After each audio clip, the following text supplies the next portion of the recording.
సిద్ధపాటు లేని వారి జీవితాలు ఎందుకు అలా ఉన్నాయంటే వారు దేవుని రాజ్యాన్ని, దేవుని నిర్లక్ష్యం చేశారు. వాడు నిజంగా ఈరోజు ఈ మాటలు వింటున్న ప్రియమైన వాళ్ళరా, మనం అన్ని విషయాల్లో చాలా శ్రద్ధ కలిగి ఉంటాం. బాగా వినండి.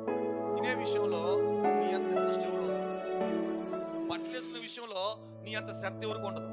నీ ఒళ్ళు తోముకునే విషయంలో చాలా శ్రద్ధ కలిగి ఉంటావు. కానీ నీలో ఉన్న ఆత్మ నశించిపోతుంది, శ్రద్ధ రావట్లేదు. నేను ఇందాక చెప్పాను, నీలో ఆత్మ ఉన్నంతసేపే నీ శరీరానికి విలువ, లేకపోతే మట్టిలో మారేస్తాడు. నీలో నీ ఆత్మ ఉన్నప్పుడే నీ శరీరానికి, నీ దేహానికి విలువ.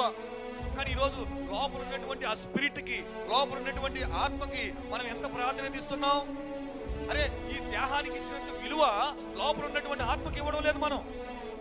అరే, దేహానికి ఇంత పెట్టి పోషిస్తున్నామే. ఉదయాన్నే 4 అధ్యాయాలు,